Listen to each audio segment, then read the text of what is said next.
창세기 3장 9절로 15절까지의 말씀을 8절부터 보십시다. 8절로 15절까지 우리 함께 봉독하십니다. 그 남자와 그 아내는 날이 저물고 바람이 서늘할 때에 주 하나님이 동산을 거니시는 소리를 들었다. 남자와 그 아내는 주 하나님의 낯을 피하여서 동산 나무 사이에 숨었다. 주 하나님이 그 남자를 부르시며 물으셨다. 내가 어디에 있느냐? 그가 대답하였다. 하나님께서 동산을 거니시는 소리를 제가 들었습니다. 저는 벗은 몸인 것이 두려워서 숨었습니다. 하나님이 물으셨다. 네가 벗은 몸이라고 누가 일러주더냐? 내가 너더러 먹지 말라고 한 그 나무의 열매를 내가 먹었느냐? 그 남자는 핑계를 대었다. 하나님께서 저와 함께 살라고 짝져 주신 여자, 그 여자가 그 나무의 열매를 저에게 주기에 제가 그것을 먹었습니다. 주 하나님이 그 여자에게 물으셨다. 너는 어쩌다가 이런 일을 저질렀느냐? 여자도 핑계를 대었다. 뱀이 저를 끼워서 먹었습니다. 주 하나님이 뱀에게 말씀하셨다. 내가 이런 일을 저질렀으니 모든 집짐승과 들짐승 가운데서 내가 저주를 받아 사는 동안 평생도록 배로 기어다니고 흙을 먹어야 할 것이다. 내가 너로 여자와 원수가 되게 하고 너의 자손을 여자의 자손과 원수가 되게 하겠다. 여자의 자손은 너의 머리를 상하게 하고 너는 여자의 자손의 발꿈치를 상하게 할 것이다. 아멘. 할렐루야. 하나님의 위대하신 구원을 찬양합니다. 네. 우리 예수님 승리하셨습니다. 모든 사망 권세에 이기시고 부활로 승리하셨습니다. 하늘과 땅의 모든 권세가 우리 주님께 있습니다. 승리의 비결은 그 예수님을 바라보는 것입니다. 나의 연약함을 바라보는 것이 아니라, 나의 어떠함을 바라보는 것이 아니라, 이제는 나의 승리가 되시고 나의 힘이 되시고 나의 모든 것 되시는 예수님을 바라보는 것입니다. 주님을 바라보며 감사하고 찬양하는 것, 그 감사와 찬양이 승리의 비결인 줄로 믿습니다. 네. 옆에 있는 성도님 축복합시다. 우리 주님 승리하셨습니다. 나도 승리합니다. 네, 그렇습니다. 네, 내 힘과 내 지혜로 승리하는 것이 아니라 나의 힘, 나의 지혜가 되신 예수님을 바라봄으로 주님을 기뻐하고 감사하고 찬양함으로 우리는 승리하는 것입니다. 아멘.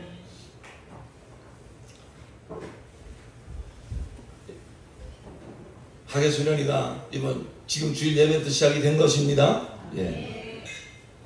내일 점심시간에 특별한 시간이 있습니다. 5분 설교 시간이 있습니다. 그건 누가 하느냐? 여러분이 하는 것입니다. 지금 이 주일 예배 설교, 오늘 저녁, 내일 오전 설교, 3번 설교를 드리면서 여러분이 내 설교를 만드셔야 돼요. 그래서 나오셔가지고 제가 목사님 설교하는데요, 이런 은혜를 받았습니다. 이러면 땡입니다. 제가 하는 것처럼 예수는 승리하셨습니다. 예수는 나의 왕이십니다. 예수께만 승리합니다. 설교자가 돼서 5분 설교 하시는 거예요. 그러니까 잘 들으셔야 됩니다. 너무 겁먹지 마시고, 종 안 되시는 분 5분 간증하시면 돼요. 우리 하나님은 사랑이십니다. 하나님의 사랑은 그 당신의 생명, 하나님의 생명, 영원한 생명을 주시는 사랑입니다. 그래서 하나님의 사랑을 가장 잘 표현하고 있는 게 요한복음 3장 16절 아닙니까? 하나님이 세상을 이처럼 사랑하사 독생자를 주셨으니 이는 저를 믿는 자보다 멸망치 않고 무엇을? 영생을 얻게 하려 하십니다. 하나님의 사랑은 영생이 뭡니까? 하나님의 생명, 하나님의 생명을 우리에게 주시고자 하시는 것, 그게 바로 하나님의 생명입니다. 근데 하나님의 그 생명은 말씀으로 나타나십니다. 말씀으로. 그래서 여기서 말씀이라고 하는 것은 단순한 지식 전달하는 그러한 차원의 말씀이 아니라 그 하나님의 생명을 담고 하나님의 근본이신, 그래서 요한복음 1장에 보면 태초에 말씀이 계시니라. 이 말씀이 하나님과 함께 계셨으니 그가 곧 하나님이시니라. 그 안에 생명이 있음에 그 생명은 사람들의 빛이라. 그랬죠. 그래서 영원전부터 그 하나님과 계신 그 말씀으로 계신 하나님, 그가 말씀하시는 또 말씀이 그 말씀이고, 그 말씀에 하나님의 생명이 있습니다. 그래서 예수님께서 마태복음 4장 4절에 사람이 진짜 사는 생명을 이렇게 정확하게 말씀해 주고 계시잖아요. 예수께서 대답하여 가라사대 기록되 사람이 떡으로만 살 것이 아니요 하나님의 입으로 나오는 모든 말씀으로 살 것이라 하였느니라. 그 진짜 생명은 어디에 있다고요? 하나님의 말씀에 있다. 하나님의 말씀에. 네. 그러니까 우리가 하나님의 생명을 잃어버렸다고 하는 것은 그 말씀을 잃어버렸다는 것입니다. 말씀이 더 이상 들리지 않는다는 것이죠. 말씀과의 관계가 끊어졌다는 것이죠. 그러므로 이와 같이 하나님의 생명에서 우리를 끊어버리고 멀어지게 하는 그 일을 하는 자가 바로 사탄 마귀입니다. 그 사탄 마귀는 다른 거 없어요. 하나님이 우리에게 주시려고 하는 그 생명을 어떻게 하든지 우리가 받지 못하도록, 너 하나님의 은혜로 구원받았다 할지라도 구원받은 자는 날마다 하나님의 말씀을 날마다 생명으로 먹고 마셔서 그 영혼이 확 자라가야 되는데, 그 구원받은 일은 어떻게 막지 못했다 할지라도 그 구원받은 자에게도 사탄은 계속 역사하여서 그 생명의 말씀을 받아 먹지 못하도록 그 말씀을, 하나님의 말씀을 의심하게 만들고 오해하게 만들고 딴청 피우게 만들고, 그래서 하나님의 말씀에만 생명이 있는데 세상에서 들리는 그 소리에 마치 생명이 있는 것처럼, 거기에 무슨 복이 있는 것처럼 하나님의 말씀에 세상 것들을 싹 집어넣어가지고 오염시키고 섞어버리고 헷갈리게 만들고, 그러므로 하나님의 말씀에 전적으로 순종하지 못하도록 이와 같이 역사하는 자가 바로 사탄 마귀인 것입니다. 그러므로 우리는 정말로 우리의 믿음을 분명히 고백하고 우리의 신비에 새겨질 것은 무엇이냐면은, 하나님은 사람이신데 하나님은 그 생명, 그 영생을 주시고자 하시는 것이 하나님의 사랑인데, 그 하나님의 생명은 어디에 있느냐? 하나님의 말씀에 있다. 하나님의 말씀에 있다. 그러므로 내 영혼은 그 말씀과 별 생명의 관계를 맺음으로 나는 날마다 하나님의 말씀을 먹고 마심으로 내 영혼이 살리라. 진정한 생명은 하나님의 말씀에 있다. 네? 진정한 생명은 하나님의 말씀에 있다. 시작. 진정한 생명은 하나님의 말씀에 있다. 맞습니다. 그러므로 여러분, 요한계시록에 보면 귀 있는 자는 성령이 교회에게 하시는 말씀을 들을지어다 그랬어요. 귀 없는 분 손 들어보세요. 다 귀가 있는데 그게 무슨 말씀인가? 그렇죠? 바로 하나님의 말씀을 들을 수 있는, 오직 하나님의 말씀에만 생명이 있다는 그 믿음을 가지고 그 하나님께서는 정말 그 생명을 늘 우리가 먹고 마실 수 있도록 우리에게 말씀해 주시는데, 그 말씀을 분별하여 하나님의 그 말씀을 들을 수 있는 그 귀를 말하는 거죠. 그 귀가 있어야 된다는 거죠. 그러므로 지금 우리가 오늘 우리에게 본문으로 주신 창세기 3장의 말씀에 보면 이 생명과 사망이 어떻게 나누어지게 되는지 분명히 우리에게 보여주고 계십니다. 하나님께서는 첫사람 아담에게 그 생명의 관계를 원하셔서 그에게 말씀을 주십니다. 선악과를 따먹지 말아라. 그런 부정적인 명령을 주시기만 하신 것 아닐 겁니다. 너는 그 옆에 생명과가 있다고 했어요. 그러니까 그 생명과를 먹어라. 그러므로 하나님은 늘 그에게 나타나셔서 그 말씀하시고 아담과 하와는 순전한 마음으로 오직 하나님께 생명이 있으면 하라, 하나님께 복이 있으면 하라, 그 말씀을 기쁨으로 듣고 그 말씀을 기쁨으로 순종하고 분명히 그렇게 살았을 것입니다. 그러나 참 우리가 다 이유는 알 수 없지만 이 하늘에서 이미 타락한 그 천사가 있어서 사탄 마귀가 이 세상에 있다 이것입니다. 그러므로 그는 그 하나님의 말씀을 의심하게 만들고 오해하게 만들어서 그 생명에서 떠나게 만드는 자, 그가 바로 사탄 마귀다 하는 것입니다. 절대로 그의 말을 듣지 말아라. 오직 생명과 복은 나에게 있다. 내 말에 있다. 그러므로 아담과 하와가 사는 길은 하나님의 말씀에 순종하는 것입니다. 하나님의 말씀에 순종하는 것입니다. 선악과를 따먹지 말고 거기에는 마음을 조금이라도 주지 말고 오직 하나님과 늘 생명의 관계를 누리는 것이 아담과 하와가 사는 길이었죠. 그러나 어느 날 마귀가 뱀을 타고 들어와서 그 하나님의 말씀을 의심하게 만듭니다.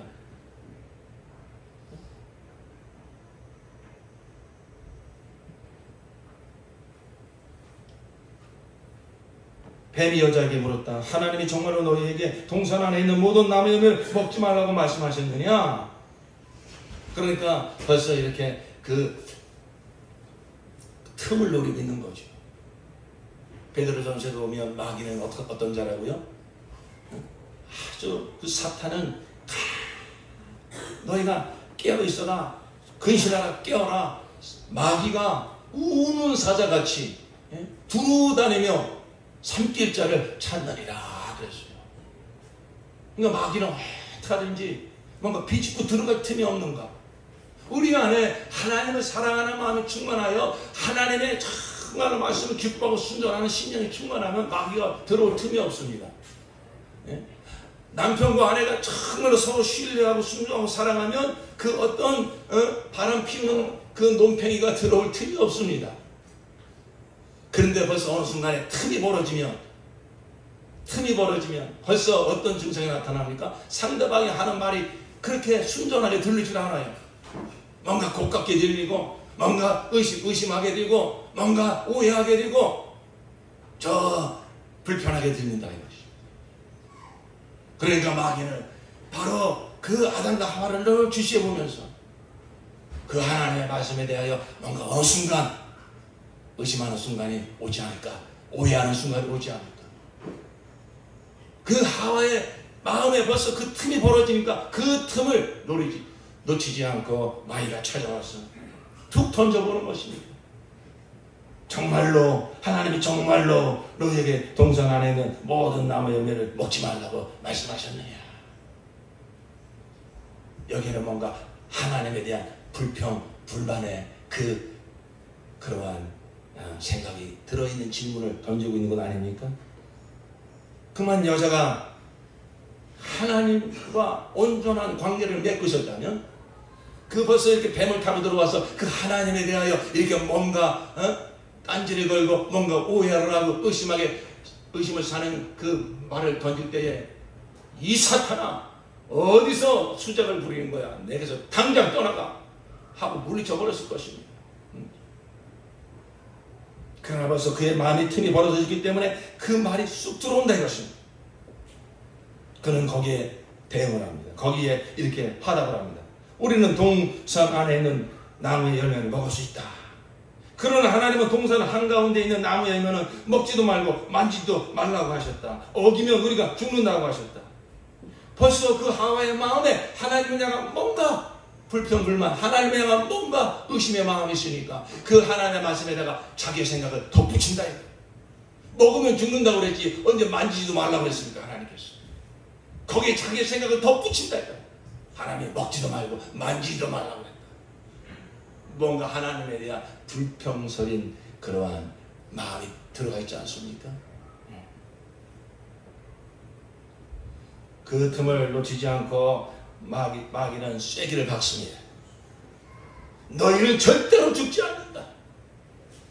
하나님은 너희가 그 나무 열매를 먹으면 너희 눈이 밝아지고 하나님처럼 되어서 선과 악을 알게 된다는 걸 아시고 그렇게 말씀하신 것이다. 벌써 틈이 벌어지니까 한번 쐐기를 받고 더 벌어지니까 더 쐐기를 받았어. 하나님을 이렇게 의심하고 오해하고 대적하게 만듭니다.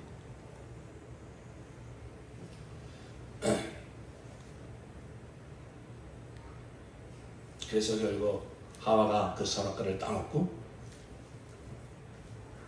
또 그 남편 아담에게도 선악과를 따먹게 만들고 그래가지고서 이제 그들은 타락합니다. 영이 죽습니다. 영이 죽는다는 것은 더 이상 하나님의 말씀이 들리지 않는다는 것입니다.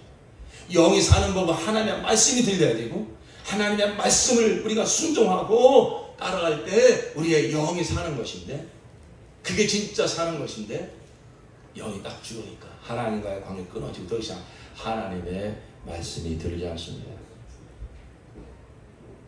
그때 하나님께서 그 아담을 찾아오십니다.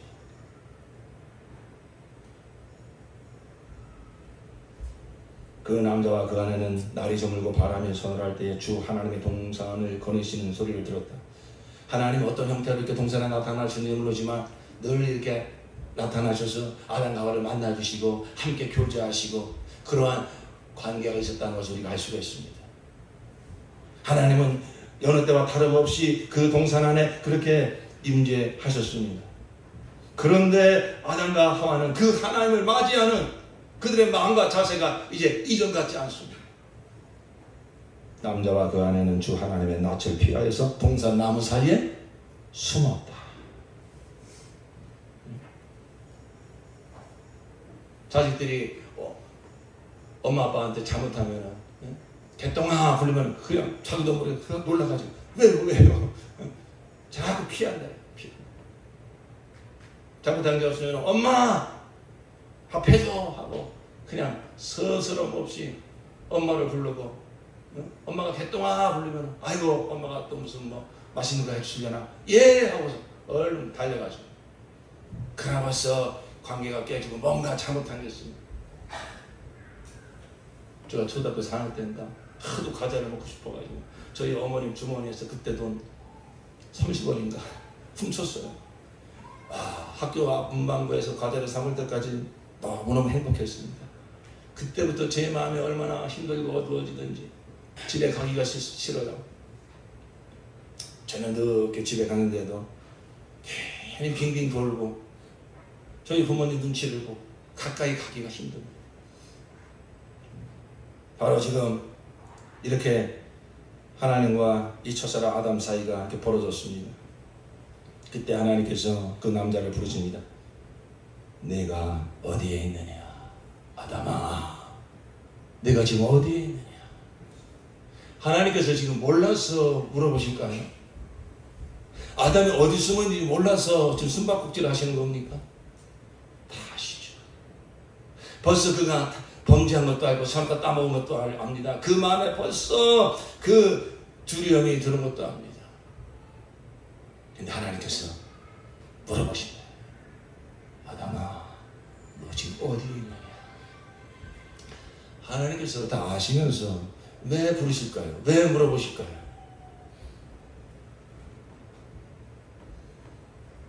하나님 앞에 솔직하게 저 여기 있습니다. 제가 잘못했습니다. 그렇게 고백하고 그렇게 반응하고 나오기를 하나님께서 바라시는 거예요. 너 지금 있는 자리가 어디냐? 너 지금 평안하냐? 너 지금 행복하냐? 지금 아담과 하와는 심히 두려워. 심히 원망스럽고 심히 불안하여 숨어있다. 내가 지금 있는 자리가 어쩌나 그 자리에 있느냐? 아무개야, 너 지금 어디 있느냐? 아담을 향하여서 부르시는 것만 아니라 지금 내 이름을 부르시다. 사무야, 너 지금 어디 있느냐? 네 있는 그 자리가 정말 평안한 자리냐? 정말 승리의 자리냐? 기쁨의 자리냐? 만약에 그렇지 못하다면 우리는 어떻게 하나님께 반응하며 나아가겠습니까? 이것은 돈의 문제가 아니고 그 사람의 문제가 아니고 어떤 자식의 문제가 아니라 하나님과 나 사이의 관계의 문제가 생겼구나. 그래서 내 심령이 이렇게 지금 불안하게 떨고 있구나. 내 심령이 이렇게 두려움에 사로잡혀 있구나. 그게 뭔가 하나님과 나 사이에 문제가 생겼구나. 이걸 깨닫고 하나님이 때로는 설교 시간 들어서 부를 수도 있고요. 여러분 사업장에 문제가 생겨서 부를 수도 있고요. 자식에게 문제가 생겨서 부를 수도 있어요. 우리는 1차적으로 보이고 들리는 것에만 주목할 것이 아니라 그런 일들을 통해서 내 영혼을 부르시는 하나님의 음성을 들을 수 있어야 됩니다. 지금 이 아담을 부르시는 하나님의 심정은 어떠실까? 미어집니다. 미어집니다. 내가 그렇게 살았고 아담을 지은 게 아니라 그 하나님의 사랑을 흠뻑 받아 누리고 하나님의 그 영광을 참 좀 알아서 그 하나님의 영광을 온전히 드러내는 그러한 위대한 존재로 그 첫사람 아담을 지었건만 지금 아담과 하와는 완전 쫙한 모습이 되었어. 두려움에 벌벌 떠는. 그래서 그 자기의 벌거벗은 것이 부끄러워서 나무 뒤에 겨우 자기의 모습을 숨기고 그것이 드러날까봐 그 모습을 바라보고 있는 하나님의 심정이 어떠시겠냐.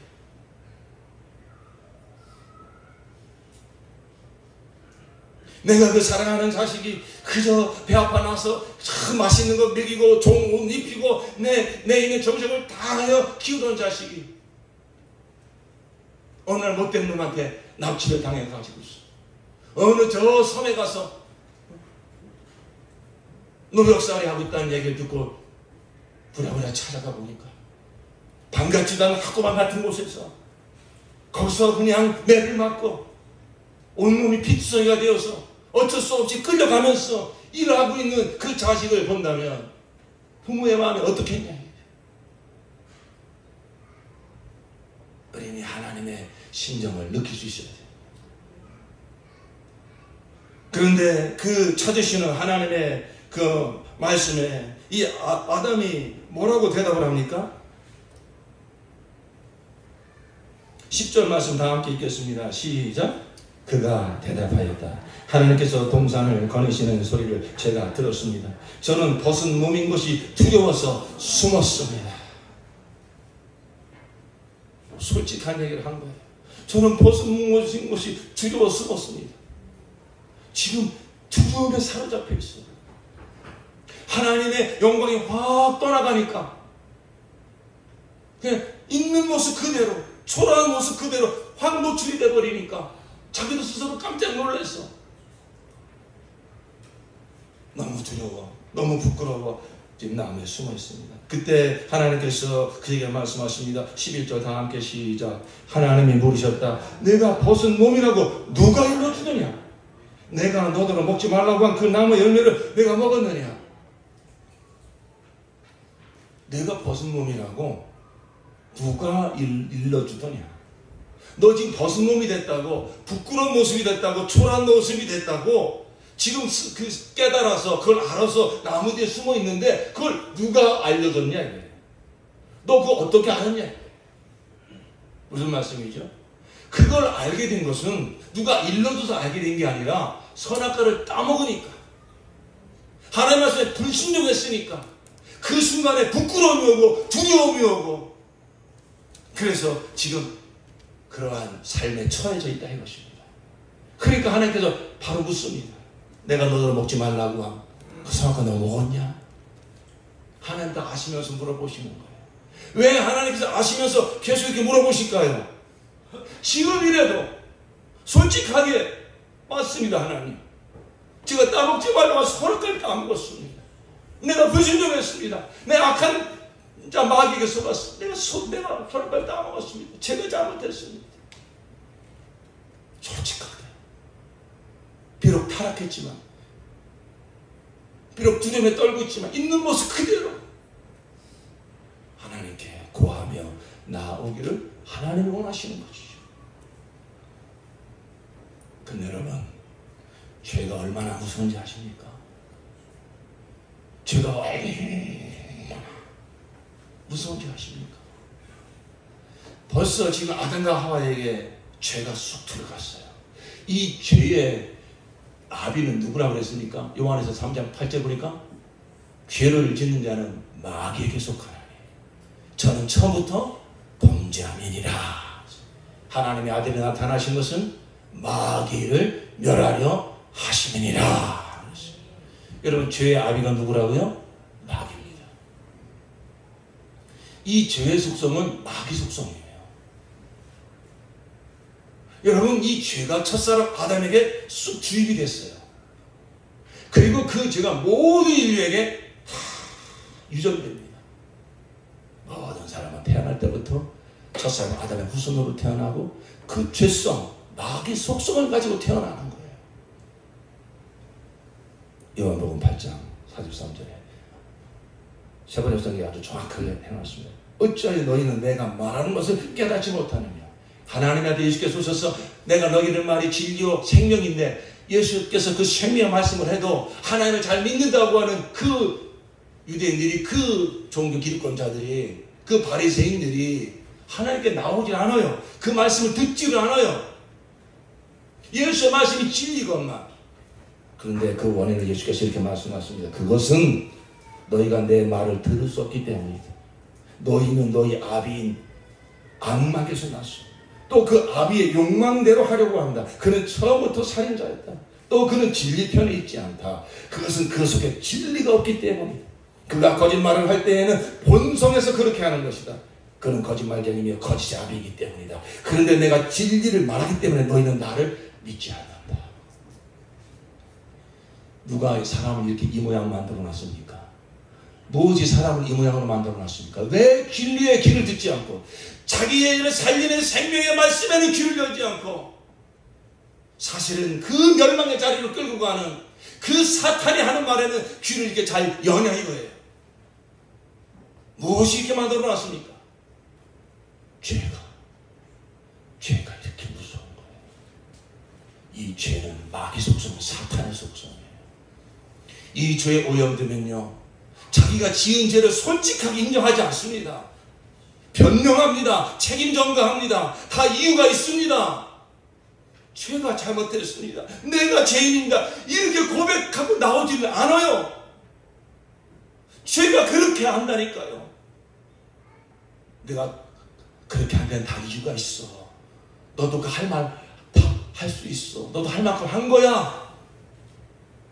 얼마나 마귀는 간교한 줄 몰라요. 나를 위해 주는 척, 나를 높여주는 척, 그러면서 정말로 나를 살리고자 하는, 그 죄에서 나를 끄집어 살리고자 하는 하나님의 말씀을 의심하게 만들고 오해를 만들고 듣지 못하도록, 그것은 마치 나를 알지 못하고 하는 소리이며 실상은 나를 망하게 하는, 나를 아주 알아주는 척, 나를 이해해주는 척 하지만 세상적이고 정욕적이고 마귀적인 그 소리에는 귀를 솔깃하게 만들고, 정말로 나를 그 죄와 사망에서 건져내어 살려고 하는 하나님의 말씀, 예수의 말씀은 그렇게 듣기 싫고 그렇게 귀를 막고 싶어요. 여러분, 이것이 사탄의 역사입니다. 이게 죄가 우리 가운데서 역사하는 그 원리다 이것입니다.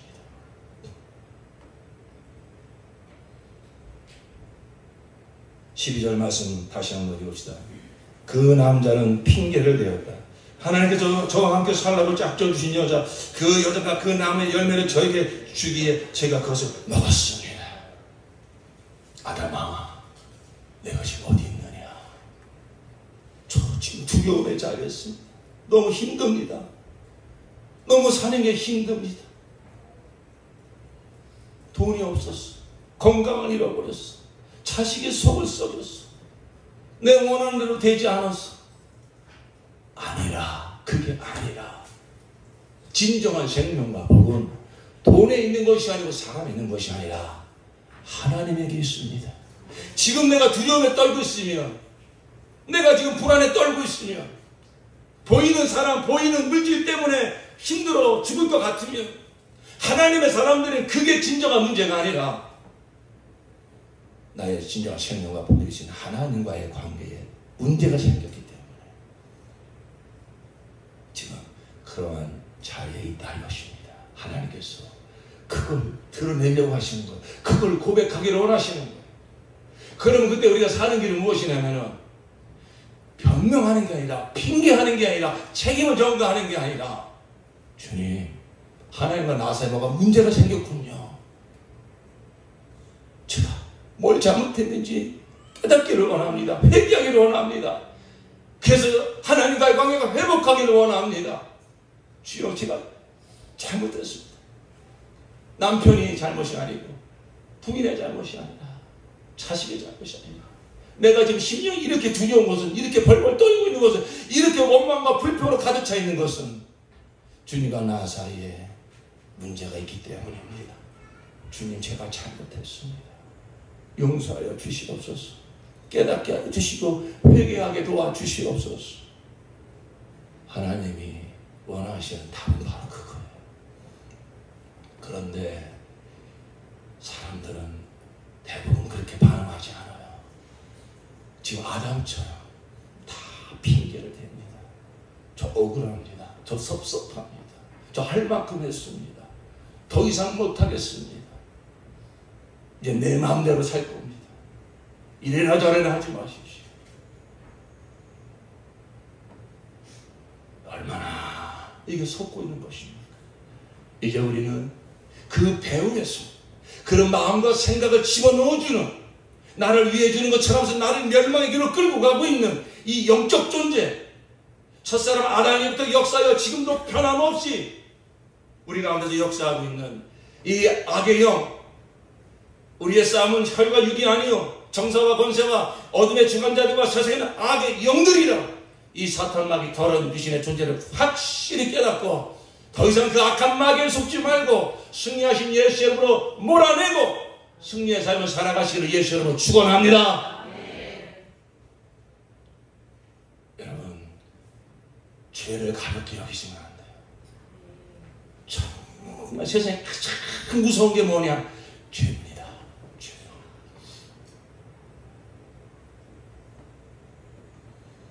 2000년도에 저 중국 우한에서 시작된 그 코로나 바이러스가 불과 1년도 안에서 전 세상을 다 뒤엎어버렸습니다. 그때 우리가 깜짝 놀랐죠. 아니, 어떻게 몇 사람이 그 코로나 바이러스가 걸렸는데, 아니 그게 얼마 되지 않아 어떻게 전 세계를 이렇게 뒤엎는가. 그 바이러스의 그 놀람, 그 확장력. 여러분, 그 코로나 바이러스는요, 죄라고 하는 영적 바이러스에 이러면 아무것도 아닙니다. 그러나 코로나 바이러스는 때가 되니까 진정이 되고 때가 되니까 다시 일상으로 돌아갈 수 있었죠. 우리가 앞으로 감당할 수 없는, 물론 재앙이 분명히 생겨 몰아닥칠 것입니다. 그러나 우리가 정말로 눈여겨봐야 될 것은 첫사람 아담으로 말미암아 모든 사람에게 다 영적으로 유전되어지는 이 죄라고 하는 바이러스, 이 죄라고 하는 악독한 이 존재를 우리는 성경을 통해서 똑똑히 알아야 돼요. 이 죄와 사망의 자리에서 우리를 불러내시는 아담아, 내가 지금 어디 있느냐?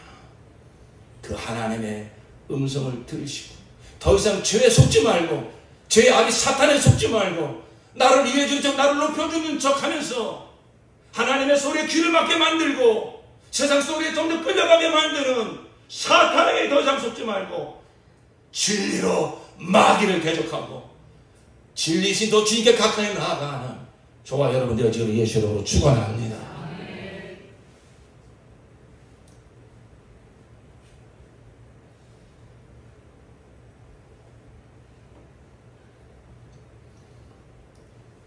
누가복음 15장에 보면 예수님께서는 탕자의 비유를 통해서 이 죄의 속성을 다시 한번 설명해 주시고, 그럼에도 불구하고 그 죄인들을 부르시는 하나님 아버지의 사랑을 우리에게 말씀해 주고 계십니다.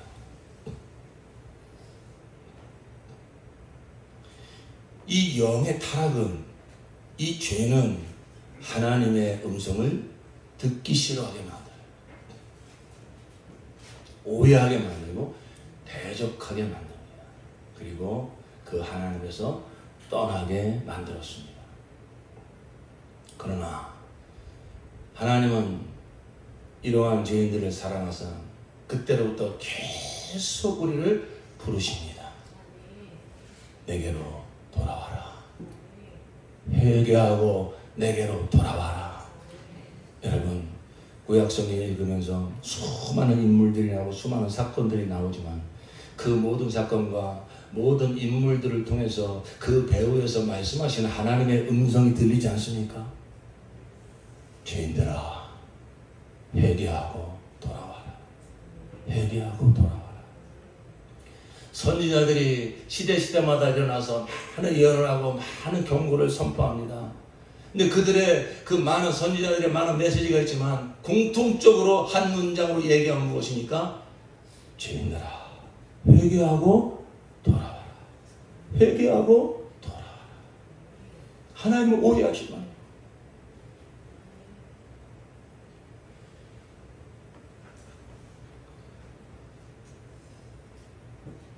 하나님은 아세요.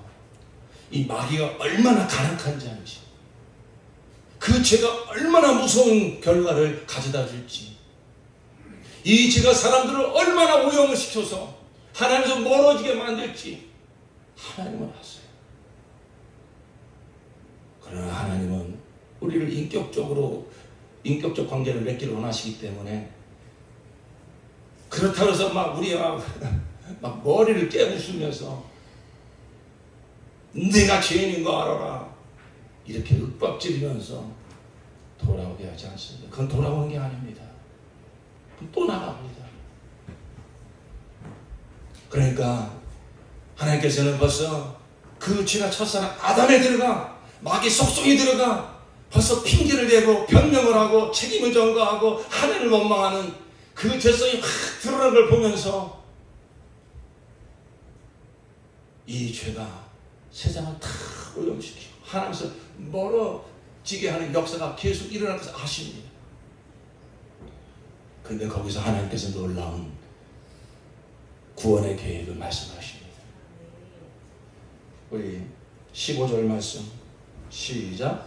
내가 너로 여자와 원수가 되게 하고 너의 자손을 여자의 자손과 원수가 되게 하겠다. 여자의 자손은 너의 머리를 상하게 하고 너는 여자의 자손의 발꿈치를 상하게 할 것이다.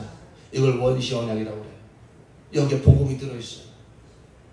이제 이와 같이 죄가 들어와 하나님의 말씀을 듣지 못하고 하나님의 말씀하셔도 늘 의심하고 오해하고 자기 생각대로 자기 고집대로 살아가면서 그게 그 끝이 멸망인지도 모르고 하나님에서 점점 멀어져 가고 있는 이 죄인들을 구원하는 길은, 그 죄와 사망에서 돌이켜 회개하고 돌아오게 하는 길은 오직 한 가지밖에 없다 이것입니다. 여자의 후손을 보내는 것, 메시아를 보내는 것입니다. 독생자를 보내는 것입니다. 왜 독생자를 보냅니까?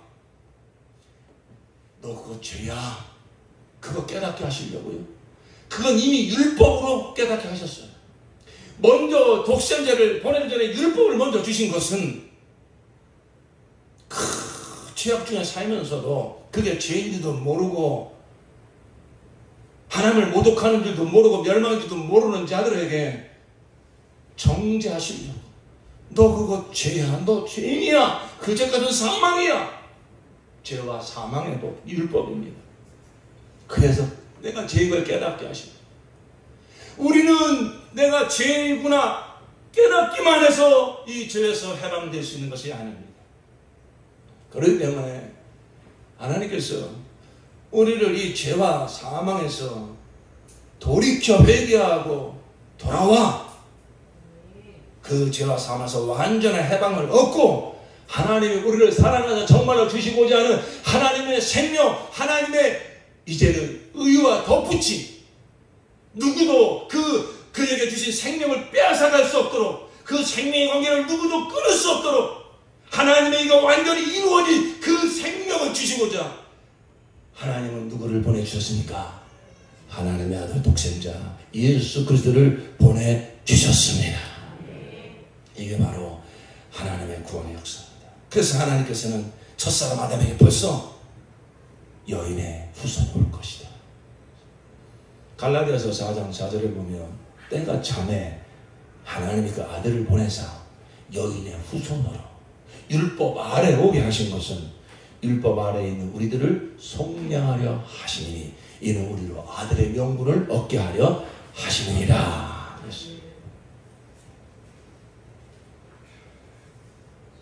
얼마나 이 죄는, 이 죄의 속성은 자기 의가 강하고 자기 고집이 센지 모릅니다. 한마디로 쉽게 말하면 말을 안 들어요. 좀 속된 말로 하면 말을 처먹지 않아요. 여러분 자식 키우면 알잖아요. 벌써 머리가 조금만 굵어지면 꼭 조금만 자기 생각이 나오면 그때부터 뭐 합니까? 말 안 들어요. 어느 정도로 안 들어요? 더럽게 안 들어요. 아주 죽이고 싶을 정도로 안 들어요. 여러분 그게 뭡니까? 죄성이에요. 자기를 복되게 하고 자기에게 잘되게 하는 그 말을 이상하게 안 들어요. 그리고 조금만 더 자기 생각이 많아지니 오해하고 대적합니다.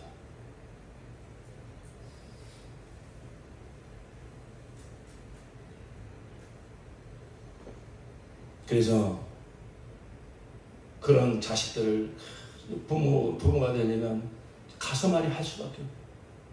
그걸 끌어안고 어떡합니까? 언젠가 깨닫겠지, 언젠가 내 마음 알겠지 하고 기다리는 거예요. 아버지가 멀리 출타를 가실 때 그래서 그 어린 자식들 보고 하신 얘기가 뭡니까? 엄마 말 잘 들어. 엄마 말 잘 들어. 어린 자식을 놓고 일찍 임종을 하는 그 엄마가 있다면 그 어린 자식 놓고 죽어가면서 그 엄마가 무슨 말 하겠어요? 아빠 말 잘 들어라. 아빠 말 잘 들어라.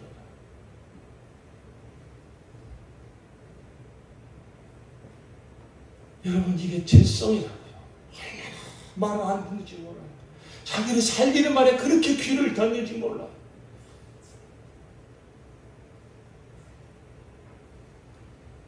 그 멸망의 자리에서 그 마귀에게 속고 있는 자리에서 돌이키는 길은 율법이 아니라 윽박지르는 게 아니라 그 죄를 짊어지고 대신 죽는 그 희생으로 그 사랑으로 그제서야 나를 정말로 사랑하시는 분은 당신이었군요. 정말로 나를 살리는 말씀은 당신에게 있었군요. 그제서야 자기 교만을 깨닫고 자기 무지함을 깨닫고 자기가 속고 있다는 걸 깨닫고 하나님께로 돌아온 역사가 나타나는 줄로 믿습니다. 그게 바로 핏소리예요. 구약에는 그 짐승 그 양의 핏소리로 선지자는 그 입을 열어 선포하지만 그 죄를 배속하는 수 없는 피의 제사를 드리면서 그들은 자기 앞에서 아무런 죄가 없는 그 어린 양이 피 흘려 죽는 것을 계속 봅니다. 그 피는 말하고 있습니다. 히브리서 10장에 어린 그 양보다 더 낫게 아벨의 피보다 더 낫게 말하는 핏소리라고 말하고 있지 않습니까? 구약에서는 그 짐승이 그 양이 그 흘리는 피가 말하는 거예요. 뭐라고요? 돌아오라고 회개하고 돌아오라고 내 죄 내가 다 담당했다고 고집 피우지 말고 변명하지 말고 포장하지 말고 누구 원망하지 말고 내가 지은 죄 내가 다 담당했으니 이제 돌아와 이 사랑을 받고 살라고. 그것은 비유와 그림자 아닙니까? 이제 우리의 유월절 양 예수께서 오셔서 십자가에서 흘리신 그 핏소리가 성령으로 말미암아 이 세상에 선포되고 있는 것입니다. 우리 주 예수께서 30세가 되어 공생을 시작하시면 첫 번째로 입을 열어 하신 말씀이 무엇입니까? 회개하라. 하나님 나라가 가까이 왔느니라. 내가 그리스도다. 내가 너의 죄와 사망을 다 감당하기 위하여는 내가 하나님의 어린 양이다. 그는 우리의 죄와 사망을 지적하고 깨닫고 율법적으로 판단하시는 분이 아니라 율법으로 판단받은, 율법으로 정죄받은 마귀가 마음껏 참소하고 있는, 그래서 벌벌 떨고 있는, 누구도 거기서 벗어날 수 없는 그 죄와 사망을 그는 다 짊어지시고 십자가에 피 흘려 죽으심으로 그 피가 우리의 죄를 영원히 단번에 사하여 주셨습니다. 그리고 그 죄로 만약 우리가 왕노릇하고 있는 사탄의 사망 권세를 다 진멸해 버리시고 부활로 승리하셨습니다. 지금 이 세상에 들려지고 있는 가장 귀한 소리, 진정한 진실한 소리 하나, 정말로 내 영혼을 살리고 복주시는 진실한 소리 하나, 그것은 바로 예수의 핏소리로 말하고 있는 죄인들아 회개하고 돌아와라. 회개하고 돌아와라. 너의 모든 죄 내가 다 담당했다. 내 죄값 내가 다 치렀다. 사랑하는 아들아, 사랑하는 딸아, 돌아와라. 돌아와라. 그 소리는 도덕적 윤리적 소리가 아니라 핏소리로 말하고 있는, 정말로 내 영혼을 사랑하는 주님의 음성질로 믿습니다. 옛날 시골에 어떤 아주 불황아 같은 아들이 있었어요. 그 아들을 둔 아버지는 그 아들 때문에 근심합니다. 이 아들이 어릴 때부터 도적질을 하기 시작하더니 나중에 커가지고서 완전 살인 강도가 됐습니다. 그 옛날 시골에는요, 오일장이라는 게 있고 또 소장이라는 게 있어요. 그래가지고 소를 팔고 소를 매매하는 그런 장이 있어요. 그러면 큰 돈을 받죠. 그러면 그 돈을 가지고 돌아오는 그 사람들을 그 깊은 산속에서 기다리고 있다가 뛰쳐내려가서 돌로 때려 죽이고 그 돈을 뺏어가는 거기까지 이 아들이 가고 말았어요. 아버지는 그것을 알고 아무리 타려고 아무리 윽박지르고 아무리 해도 이 자식이 돌아올 길이 없습니다. 이 아버지는 마침내 결심합니다. 그리고 어느 날 그는 소 한 마리를 끌고 장터로 갑니다. 그리고 소를 팔 돈을 가지고 모자를 꾹 눌렀어요. 아무도 그 얼굴을 보지 못하도록 변장을 하고 아들이 또 기다리고 있는 깊은 산속을 넘어갑니다. 아들은 그날도 지켜보고 있다가 야, 이게 낸 행정이야. 보니까 벌써 주머니가 두둑하고 저 사람도 소 팔고 돈을 두둑하게 가지고 있구나. 뛰쳐내려가서 볼 것도 없이 돌로 진이게 죽여버리고 그 주머니에 있는 돈을 주머니에 넣고 주량랑칩니다. 기분 좋게 막걸리 집에 가서 막걸리 한 잔 마시면서 이 돈이 얼마나 될까 꺼내보니 돈이 두둑한데 거기에 편지 한 장이 끼어있습니다. 이게 뭔가 여러분이 사랑하는 아들아, 이제 정신 차리고 돌아와라. 올바른 삶을 살아라. 난 지금 아빠의 편지였습니다. 이 아들은 그제서야 정신이 번쩍 나. 내가 지금까지 무슨 짓을 하며 살았던가. 결국 내가 아버지를 죽이고 말았네. 정신이 번쩍 나서 그 모든 죄악의 삶을 청산하고 돌아왔다고 하는 그런 이야기가 있습니다. 여러분, 십자가에 흘리신 예수의 피는 누구의 죄를 속죄하기 위한 피입니까? 내 죄를 속죄하기 위한 피 아닙니까? 누가 예수를 죽였습니까? 내가 죽인 것 아닙니까? 그런데 그 예수님은 나 같은 죄를 사랑하사 돌아오라고 끊임없이 부르고 계십니다. 이미 우리가 예수의 피로 제사함받고 구원받아 하나님의 자녀가 되었다 할지라도 우리 이 말씀을 듣는 성도들의 처지와 형편이 각각 다를 것입니다. 그러나 돌아오라고 하는 주님의 음성은 공히 우리에게 들려 하시고 계신 말씀입니다. 그 아버지를 등지고 대적하고 집 나간 탕자도 돌아와야 되는 아들이지만, 비록 집을 나가지 않았지만 아버지와 함께 살고 있지만 아버지의 마음을 전혀 모르고 그 동생이 돌아왔을 때 원망하고 불평하고 있는 이 큰아들도 돌아와야 될 아들입니다. 아버지의 마음을 모르는 아들이다 이것입니다. 그러므로 정말로 사랑하는 성도 여러분, 이제는 그 예수의 핏소리가 성경에 기록되어 있고 성령께서 내주하시어서 나의 갈 길을 늘 말씀해 주시고, 생명의 길이 어딘지 진리의 길이 어딘지 우리가 정말로 주님께 신전한 마음으로 길게 열기만 하면 주님은 늘 말씀해 주고 계십니다. 그런데 우리가 근심과 염려와 불안과 두려움에 사로잡혀 있다고 하면 그 주님의 음성에 귀를 닫고 우리는 벌써 내 고집을 피우고 내 생각대로 내 지혜대로 내 갈 길을 가고 있다는 증거 아니겠습니까? 주님은 그러한 자들을 향해서 부르시는 것입니다. 사랑하는 아들아, 사랑하는 딸아, 내게로 돌아와라. 내 마음을 열고 내게로 돌아와라. 우리 시간 기도하실 때 사랑하는 아버지야, 내가 지금 어디에 있느냐? 내가 나와 올바른 관계에 있다면 돈이 좀 없어도 자식이 좀 속을 썩여도 내가 너의 힘이요, 내가 너의 생명이요, 내가 너의 사랑이기에 너는 참된 은혜와 평강을 누리고 있을 게다. 그러나 보이는 사람 때문에, 보이는 물질 때문에, 세상살이 때문에 두려워하고 부끄러워하고 떨고 있다면 너와 나 사이에 문제가 있는 거 아니냐?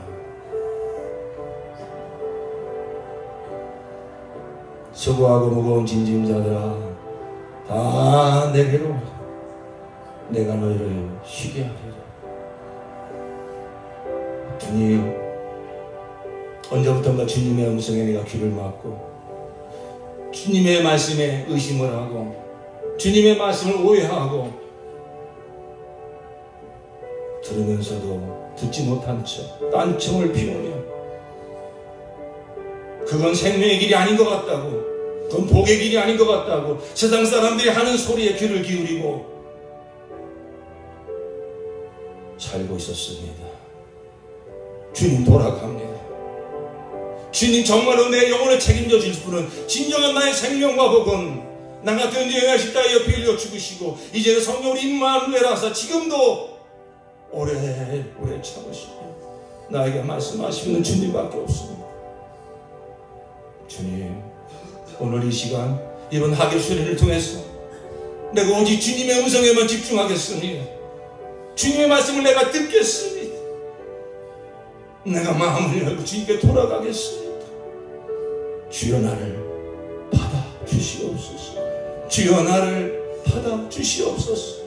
주님께 내가 돌아갑니다. 주여 세상 소리에 귀를 닫게 하여 주시고 이번 하객수련 동안 주님만을 바라보며 나가겠사오니 주님 내게 말씀하여 주시옵소서.